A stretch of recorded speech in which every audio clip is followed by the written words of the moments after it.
আমরা পড়ব type of salt. Salt hydrolysis একটা আলাদা টপিকস, টাইপ অফ সল্ট একটা আলাদা টপিকস। টাইপ অফ সল্ট মানে একটা সল্টের নেচার কী, মানে সে অ্যাসিডিক না বেসিক না নিউট্রাল, এই রিলেটেড স্টাডি হবে। আর সল্ট হাইড্রোলিসিসে কী হতো, একটা সল্টের অ্যাকোয়াস সলিউশন বানানো হতো, সেই অ্যাকোয়াস সলিউশনটা অ্যাসিডিক না বেসিক না নিউট্রাল সেই রিলেটেড স্টাডি হতো। এখানে সল্টের অ্যাকোয়াস সলিউশন নিয়ে কোনো কথা হবে না, এখানে নর্মাল একটা সল্ট, সেই সল্টে কোনো অ্যাসিডিক হাইড্রোজেন আছে কি না, বা সেই সল্টে কোনো বেসিক ওএইচ গ্রুপ আছে কি না, এই রিলেটেড স্টাডি হবে। মানে বুঝতে পারলে ক্লিয়ারলি যে সল্ট হাইড্রোলিসিস মানে সল্টের অ্যাকোয়াস সলিউশন নিয়ে ভাবতে হয়। আর এখানে আমরা টাইপস অফ সল্ট বলতে জাস্ট সল্ট, মানে সল্টের অ্যাকোয়াস সলিউশন নিয়ে ভাববো না, জাস্ট ওই সল্টটা অ্যাসিডিক কিনা, ওই সল্টটা বেসিক কিনা, এই রিলেটেড স্টাডি করব। তো টাইপ অফ সল্ট, টোটাল সল্টকে 6 টাইপে ডিভাইড করা হয়। তো প্রথমে হচ্ছে অ্যাসিডিক সল্ট, যে সল্টে অ্যাসিডিক হাইড্রোজেন থাকে বা রিপ্লেসেবল হাইড্রোজেন থাকে।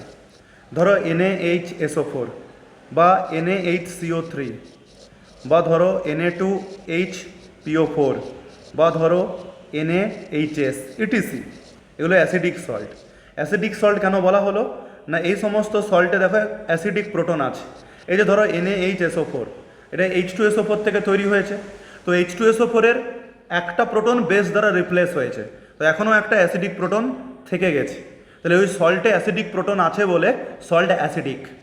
সিমিলারলি প্রত্যেকটা দেখো এখানে NaHCO3তেও একটা অ্যাসিডিক প্রোটন আছে, Na2HPO4এও একটা অ্যাসিডিক প্রোটন আছে, আবার NaHSেও একটা অ্যাসিডিক প্রোটন আছে। আলটিমেট অ্যাসিডিক প্রোটন থাকলে তাকে আমরা বলবো অ্যাসিডিক সল্ট। তো একটা এক্সাম্পল দেখো, Na2HPO3 এটা কিন্তু অ্যাসিডিক সল্ট নয়, এখানে প্রোটন আছে বাট তাও এটা অ্যাসিডিক সল্ট নয়, কারণ এই যে হাইড্রোজেনটা এটা অ্যাসিডিক হাইড্রোজেন নয়। না কি করে বললাম না, এটা তোমার তৈরি হয়েছে H3PO3 থেকে। তো H3PO3তে যে হাইড্রোজেনগুলো অক্সিজেনের সঙ্গে যুক্ত সেই হাইড্রোজেনগুলো অ্যাসিডিক হাইড্রোজেন, যে হাইড্রোজেনটা ডাইরেক্টলি ফসফরাস সঙ্গে অ্যাটাচড আছে ওই হাইড্রোজেনটা অ্যাসিডিক হাইড্রোজেন নয়। তাহলে তোমার অ্যাসিডিক দুটো হাইড্রোজেন বেস দ্বারা রিপ্লেস হয়ে গেছে, তাহলে যে হাইড্রোজেনটা পড়ে আছে সেটা হচ্ছে পিএইচ বন্ডের হাইড্রোজেন, তাহলে ওই হাইড্রোজেন কিন্তু অ্যাসিডিক হাইড্রোজেন নয়। তাহলে যদি কম্পাউন্ডে অ্যাসিডিক হাইড্রোজেন না থাকে ওকে অ্যাসিডিক সল্ট বলবো না, মানে হাইড্রোজেন থাকা মানেই যে অ্যাসিডিক সল্ট হবে এমন কোনো কথা নয়, ওই হাইড্রোজেনটাকে অ্যাসিডিক হাইড্রোজেন হতে হবে। যেমন আরেকটা এক্সাম্পল দেখো, CH3COONA, তো এখানে হাইড্রোজেন আছে কি না, কিন্তু এগুলো কি অ্যাসিডিক হাইড্রোজেন? অ্যাসিডিক হাইড্রোজেন নয়, তাই CH3COONAও কিন্তু অ্যাসিডিক সল্ট নয়। ক্লিয়ারলি বুঝতে পারলে? বেসিক সল্ট মানে কি বলতো, যে সমস্ত সল্টে বেসিক ওএইচ গ্রুপ প্রেজেন্ট আছে। যেমন একটা এক্সাম্পল দেখো, CuCO3.CuOH এর হোল 2 ম্যালাকাইট। তো এখানে দেখো এই যে কপার হাইড্রোক্সাইড কমপ্লিটলি নিউট্রালাইজ হয়েছে কি? হয়নি, এখানে বেসিক ওএইচ গ্রুপ থেকে গেছে, তাদের বলে বেসিক সল্ট। ধরো MgClOH, তাহলে ম্যাগনেসিয়াম হাইড্রোক্সাইডটা কমপ্লিটলি নিউট্রালাইজ হয়েছে কি? হয়নি। তাহলে বেসিক সল্ট বলতে যে সমস্ত সল্টে বেসিক ওএইচ গ্রুপ প্রেজেন্ট আছে, মানে ওই বেসটা কমপ্লিটলি নিউট্রালাইজ হয়নি, সেখানে মিনিমাম একটা বেসিক ওএইচ গ্রুপ প্রেজেন্ট আছে, ওদেরকে বলা হচ্ছে বেসিক সল্ট। এবার পড়বো নিউট্রাল সল্ট, অর্থাৎ যে সল্টে কোনো অ্যাসিডিক হাইড্রোজেন বা কোনো বেসিক ওএইচ গ্রুপ নেই। যেমন এক্সাম্পল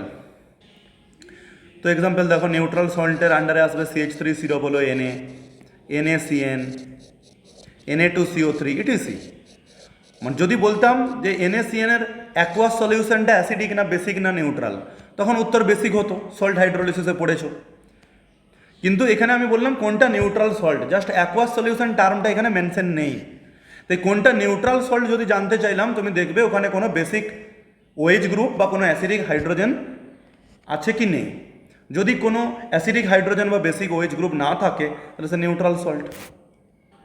এবার পড়বো আমরা মিক্সড সল্ট, না যে সল্টগুলোতে ডিফারেন্ট ক্যাটায়ন বা ডিফারেন্ট অ্যানায়ন প্রেজেন্ট থাকে। যেমন ধরো COONA COOK, এটা একটা সল্ট, একে যদি তুমি আয়োনাইজড করো তুমি পাবে অক্সালেট আয়ন আর Na+ আর K+। তাহলে দেখো এখানে যে দুটো ক্যাটায়ন পেলে, দুটো ক্যাটায়ন হচ্ছে ডিফারেন্ট। তো যে সমস্ত সল্টকে আয়োনাইজড করলে ডিফারেন্ট ক্যাটায়ন বা অ্যানায়ন পাওয়া যায় তাদেরকে বলা হচ্ছে মিক্সড সল্ট। তো এখান থেকে Na+, K+, SO4 2- এই সল্ট, এই আয়নগুলো পাবে। তো NaKSO4 বা সিরো বলো এনে, সিরো বলো কে, এগুলো তোমার মিক্সড সল্টের এক্সাম্পল। এবার ডাবল সল্ট, তো ডাবল সল্ট মানে ডাবল সল্ট বা যুগ্ম লবণ, এটা তো অ্যাকচুয়ালি তোমরা কোঅর্ডিনেশন কম্পাউন্ড বলে একটা চ্যাপ্টার আছে, ওখানে ইন ডিটেলসে পড়বে। এখানে জাস্ট ব্রিফলি একটু জেনে নাও। ডাবল সল্ট হচ্ছে একাধিক সিম্পল সল্ট কম্বাইন হয়ে তৈরি হয়েছে, যারা কিনা অ্যাকোয়াস সলিউশনে সব আয়নে ভেঙে যাবে, সব গঠনকারী যে আয়ন সেই আয়নগুলোতে ভেঙে যাবে, কনস্টিটিউয়েন্ট আয়নে ভেঙে যাবে। যেমন একটা এক্সাম্পল দিচ্ছি, দেখো পটাশ অ্যালাম K2SO4 Al2SO4 এর হোল 3.24 ওয়াটার। তো এই পটাশ অ্যালামকে যদি তুমি ওয়াটারে অ্যাড করো, এখান থেকে তুমি কী কী আয়ন পাবে, K+, SO4 2-, অ্যালুমিনিয়াম 3+। তাহলে ওই পটাশ অ্যালামকে ভাঙলে যে যে আয়ন পাওয়া সম্ভব সবই পাওয়া যাবে। অর্থাৎ যারা একাধিক সিম্পল সল্ট কম্বাইন হয়ে তৈরি হয়েছে, অ্যাকুয়াস মিডিয়ামে সমস্ত আয়নে ভেঙে যায়, তাদেরকে বলে ডাবল সল্ট বা যুগ্ম লবণ। তো ডাবল সল্টের অনেক ক্লাসিফিকেশন আছে, অ্যালাম হয়, স্কোনাইড হয়, কার্নালাইট হয়, এগুলো আমরা কোঅর্ডিনেশন কম্পাউন্ডে পড়ি। এখানে জাস্ট একটাই এক্সাম্পল দিলাম ডাবল সল্ট, তার অ্যালাম, ডাবল সল্টের একটা এক্সাম্পল অ্যালাম। এছাড়া আরেকটা দেখবে, তো দেখো যে মোর সল্ট, তো মোর সল্ট বা বলা হয় ফেরাস অ্যামোনিয়াম সালফেট। তো এক্সাম্পল, এটা হচ্ছে একটা ডাবল সল্টের এক্সাম্পল, মোর সল্টের এটা ফর্মুলা ফেরাস অ্যামোনিয়াম সালফেট। এরপরে দেখো 6 নম্বর যে সল্ট, সেটা হচ্ছে কমপ্লেক্স সল্ট বা জটিল লবণ। তো কমপ্লেক্স সল্ট মানে না একাধিক সিম্পল সল্ট থেকে তৈরি হবে, একাধিক সিম্পল সল্ট কম্বাইন হয়ে তৈরি হবে, কিন্তু অ্যাকুয়াস মিডিয়ামে আয়োনাইজড হবে না। যারা অ্যাকুয়াস মিডিয়ামে আয়নিত হয় না তাদেরকে বলা হচ্ছে কমপ্লেক্স সল্ট। বেসিক্যালি ওরা থার্ড ব্র্যাকেটের মধ্যে এক্সিস্ট করে, যেমন FeCN এর হোল 6 4-। তো একে যদি তুমি ওয়াটার মিডিয়ামে অ্যাড করো, তাহলে তুমি এখান থেকে কখনোই Fe2+ বা Cn- এই সমস্ত আয়ন পাবে না। তাহলে ডাবল সল্ট আর কমপ্লেক্স সল্টের মধ্যে ডিফারেন্স কি না, কমপ্লেক্স সল্টও একাধিক সিম্পল সল্ট থেকে ফর্ম হয়, অ্যাকুয়াস মিডিয়ামে আয়োনাইজড হয় না, আর ডাবল সল্ট আয়োনাইজড হয়ে যায় অ্যাকুয়াস মিডিয়ামে।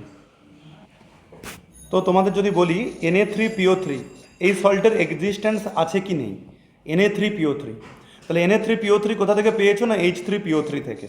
তো একটু আগেও বললাম যে H3PO3-তে তোমার দুটো প্রোটন হচ্ছে অ্যাসিডিক, দুটো প্রোটন অ্যাসিডিক, তাহলে ম্যাক্সিমাম তুমি দুটো প্রোটনকে বেস দ্বারা রিপ্লেস করতে পারবে, দুটো প্রোটনকে বেস দিয়ে রিপ্লেস করতে পারবে।